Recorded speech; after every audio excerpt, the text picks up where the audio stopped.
Bonsoir à tous et bienvenue dans cette grande édition d'information. Selon une étude sur l'impact social d'Ebola, 82% de la population guinéenne interrogée estime que la situation socio-économique et sanitaire s'est considérablement dégradée. Le document réalisé par le ministère de l'Action sociale et financé par l'UNICEF Guinée a été rendu public à Conakry. Mohamed Camara pour en savoir plus. La présente restitution a pour objectif d'évaluer l'impact social d'Ebola sur la population guinéenne. L'étude place au centre de ses préoccupations les conditions économiques des populations, l'accès aux services sociaux de base et la cohésion sociale. Selon ce rapport de 33 pages, 65% des personnes interrogées indiquent avoir des difficultés d'accès à de l'eau potable. 82% estiment que la situation économique de la Guinée s'est fortement dégradée. Les résultats montrent qu'il y a une perception négative sur l'accessibilité et la dégradation des services sociaux de base. Ebola est en train de déstructurer les liens sociaux. Au total, 1200 chefs de ménage ont été interrogés tant à Conakry qu'à l'intérieur du pays. Les résultats de cette étude seront pris en compte par la coordination nationale de lutte contre Ebola en vue de proposer des politiques de réponse à court et à moyen terme. Nous allons profiter du résumé de toutes ces études pour présenter un plan de riposte à l'après-Ebola. Les résultats sont effarants. Il y a beaucoup de choses à faire. Il y a du travail encore à faire. Je ne dramatise pas parce que c'est des chiffres qui parlent. Cette étude, initiée par le département de l'action sociale et financée par l'UNICEF, fera l'objet de vulgarisation des experts dans les jours à venir. Ebola encore, les populations de Bousoura dans la commune de Matam s'engagent dans la lutte contre Ebola. Cette volonté qui anime tous les fils et filles de cette localité se matérialise à tout moment dans les lieux de culte par des prières. L'action est soutenue par la première dame de la République, Souleymane Camara, pour plus de précision. Les citoyens de Bousoura se mobilisent pour bouter le virus Ebola de la Guinée à travers l'organisation de la lecture du Saint-Coran. Une cérémonie au cours de laquelle ils ont passé des messages de sensibilisation sur les méthodes de transmission et des mesures de prévention contre le virus Ebola. L'objectif principal de cette invitation, c'est la lecture du Saint-Coran pour contribuer à éradiquer cette maudite maladie, la fièvre hémorragique à virus Ebola hors de nos frontières. Nous faisons des prières dans notre mosquée pour que la maladie Ebola quitte notre pays. C'est pourquoi nous sollicitons l'aide de la Première Dame pour la reconstruction de notre mosquée. Selon les organisateurs, la lecture du Saint-Coran dans les lieux de culte constitue une méthode importante dans la lutte contre Ebola. La cérémonie était placée sous la présidence d'honneur de la Première Dame de la République. Ce que nous allons dire à ces populations, c'est de suivre les consignes concernant la lutte contre Ebola. Ebola n'est pas encore sorti de notre pays. La vigilance, elle doit être de mise. L'initiative intervient pendant que le pays fait face à la plus grande crise sanitaire de son histoire. À ce titre, les autorités du pays comptent apporter l'aide nécessaire à la population dans la lutte contre cette maladie qui a fait plus de 1000 victimes dans le pays. La communauté Landouma de Kakandé affirme sa volonté dans l'éradication du virus Ebola. Elle l'a signifié au cours d'une rencontre de sensibilisation organisée par Guinée en mouvement. C'était à Imbayataniri dans la commune de Matoto. Alseni Listo Camara, reportage. L'adhésion de la communauté Landouma aux idéaux de l'association Guinée en mouvement dans sa lutte contre la maladie Ebola est un atout pour cette structure qui a pour vocation promouvoir la paix, lutter contre la pauvreté et soutenir la politique du président de la République, professeur Alpha Condé. Les fils de Kakan de Message devraient affirmer notre attachement aux idéaux de paix et de progrès qu'a prôné le professeur Alpha Condé, président de la République, chef de l'État.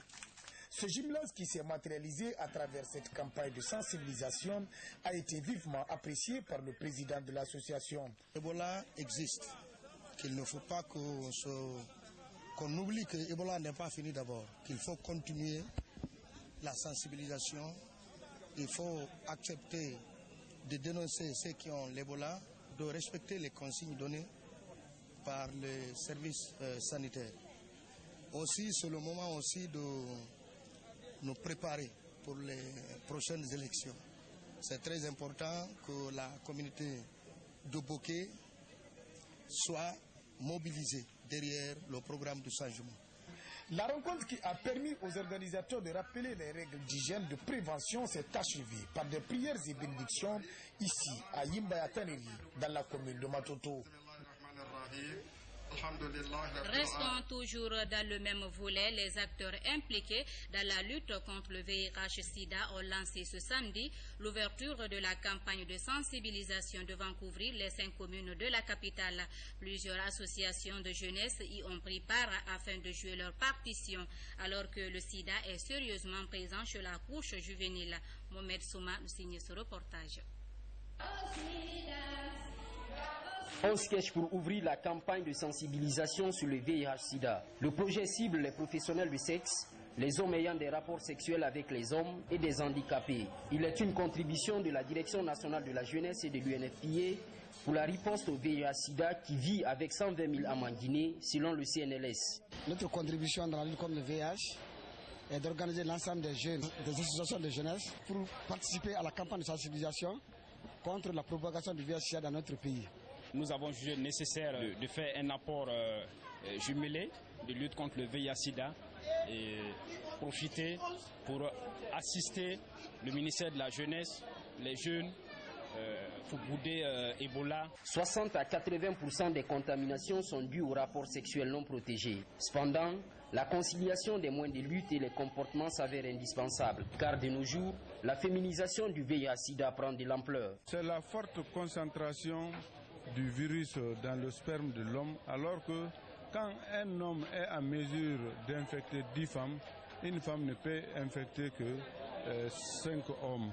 Le soutien des acquis du 6e programme dans le cadre de la prévention du VIH-Sida en direction des groupes vulnérables est l'une des priorités du département de la jeunesse. Objectif, 0 nouvelle infection à VIH, 0 discrimination et 0 décès liés au sida.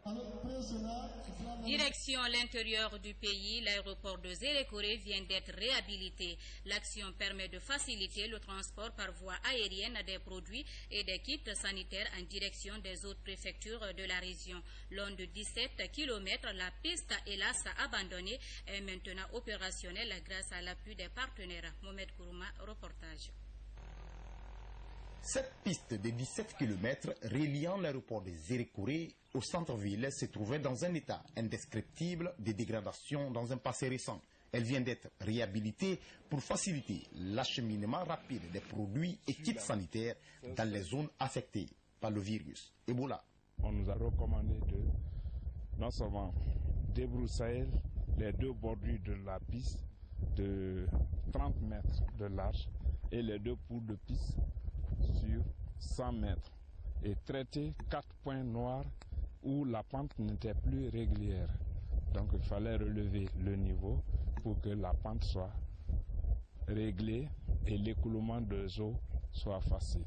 Juste après la rénovation, le premier cargo français transportant des équipements sanitaires pour la lutte contre Ebola a atterri.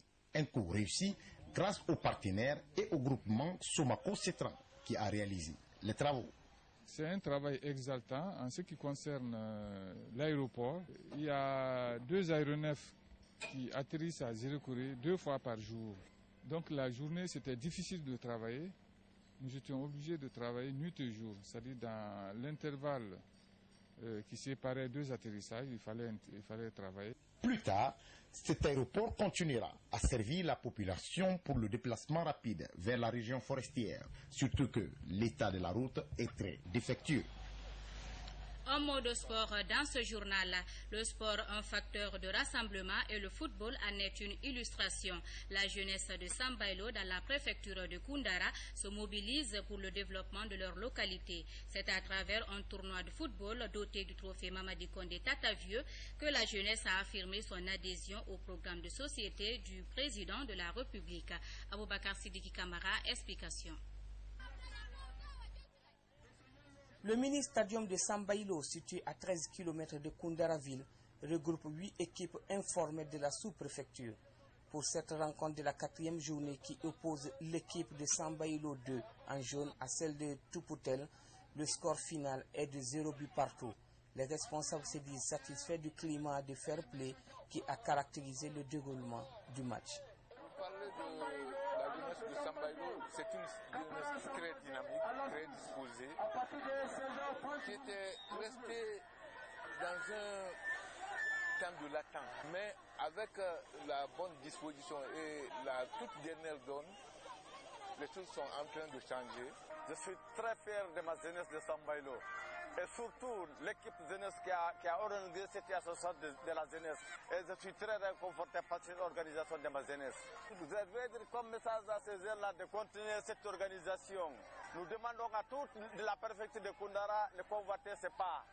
Cette compétition qui porte le nom de Moussa Kondé Tatavieux, ministre du Tourisme et parrain de la préfecture de Koundara, vise à renforcer les liens d'amitié entre les jeunes de la localité et les pousser à plus de responsabilités dans la mise en place des programmes de développement de Sambailo.